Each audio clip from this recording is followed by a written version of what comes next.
where that money goes, what it was spent on, but I'd be interested to find out where it actually goes. Did it leave you with a bad taste? Did it kill your ambition? I mean, you'll always be an Olympian. I'm sure you'll always be proud of that, and you'll talk about that till you die in day. It doesn't leave me with a bitter taste. No, I mean, it's the circumstance. We never got into the sport. I don't think people get into winter sports or most sports in general to make a lot of money or to do it because it's easy. They do it because they have a passion for it and they want to do it. It certainly doesn't help that you're not funded, because it makes everything a lot harder. You have to make decisions of whether you do this or do that, and the decisions sometimes then affect obviously your training and what events you can do and things like that. So it does make it harder, but unfortunately it probably is a case that you need to have success for people to take notice and put money in to hopefully then get more success. Okay, thank you very much. Just stay on the line, Matt. We're going to bring in Mike Parry, famous sports broadcaster. Chuffed to speak to Mike Parry, a fan of the Winter Olympics. You're a big sports fan, obviously. Yeah, hi guys. I'm a big sports fan, but I'm not a big fan of the Winter Olympics. I mean, we just don't have an interest in it in this country. Those things we do have an interest in, like downhill skiing, we're not very good at. Those things we don't have an interest in, like curling, and I've just seen this morning, the Great Britain team getting beaten by the Swiss team. We just can't keep up because we don't have the facilities. I mean, curling, as far as I can understand, is practiced by about 20 people in Scotland, where they have a bit of snow for some part of the year. How do you compete against the Swiss, who have snow all the year round whenever they want it, mountains, frozen lakes and everything else? It doesn't make sense. Mike, it's not in our genes. It's not in our genes to pursue winter sports. Football's in our genes, but winter Mike, it is in my genes. Mike, it's in my genes. I love to ski. I love watching skiing. I get a huge thrill. Football is not in my genes. It's in my kids' genes, one of them's genes. Yeah. But we've had a text in. I just want to put this text to you. We've won a hell of a lot more Winter Olympic medals than we've won World Cups over the years. I cannot possibly begin to fathom how much has been spent and wasted on trying. Perhaps we should stop funding football, as England will likely never win again, says Ant. Yeah, but football funds itself, you see. That's the issue. I mean, take the speed skating, OK? Elsie Christie has made a fool of this nation. She either falls over or gets disqualified in every event she goes into.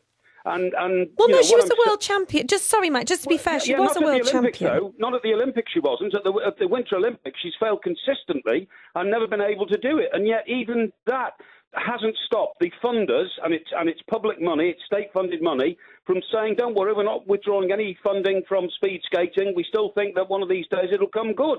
But it won't. We can't do it. Would you be stupid not to fund a world champion, wouldn't you?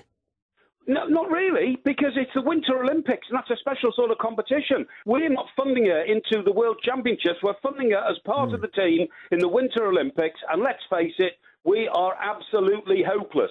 I mean, the point is, when kids wake up in this country, they can say to their dad, oh, can I have a basketball ring put up in the garden, Dad, so I can practice that? And we don't spend a penny of state money on basketball in this country where millions of kids play it. But how can a kid wake up and say, oh, I tell you what, Dad, can I have a luge track put in the garden, please, or a skeleton track, each of which is a mile long of frozen ice?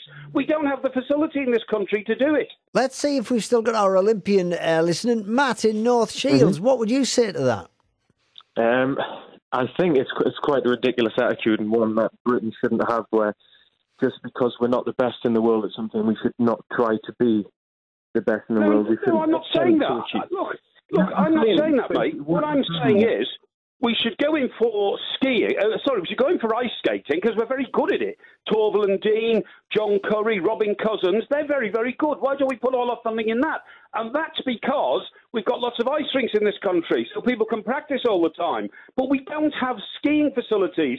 We don't have curling facilities. You can't exactly pitch up in Bournemouth on the south coast with a half a ton of rock in your boot, can you? And say, oh, I thought I'd just practice a bit of curling while I'm on holiday. It can't be done, so we shouldn't bother practicing it. We don't have tracks to practice skeleton either, but we've consistently won gold medals in that. Exactly, we don't. That's why we shouldn't bother. No, but we've won. We've won in the skeleton. Listen, very occasionally something like that happens, but in opposite to you saying we won in the skeleton, can I say, in the opposite to winning the skeleton, the greatest Olympic film ever been made in this country about a British Olympian was about a clown. You know, Eddie the Eagle, who's a great guy, and I know him, and he's a nice man, but they made the film about him being so poor. Don't you think that's a national insult, that the only Olympic film we ever made was about a failure, not a success?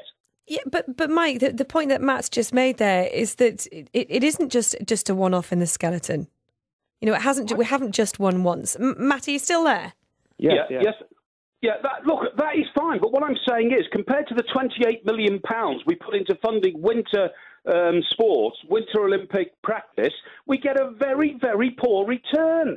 We've won as many medals over the last 50 years as Norway have won in this year's Winter Olympics. It's ludicrous.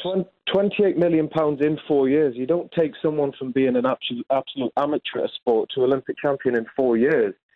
It takes consistent investment to get someone from a grassroots level up to Olympic standards. So to say we just stop funding it, therefore we don't ever improve. We have to give ourselves a chance, surely, to be the best at something.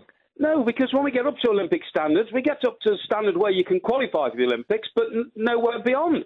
Eddie the Eagle only went into the ski jump because that was one area where we didn't have any entries, and they take anybody at any level. Misha McNeil's just come eighth best in the world. Okay, that was Matt in North Shields. It was Mike Parry, broadcast. A nice little ding dong there. Which side are you on? 01.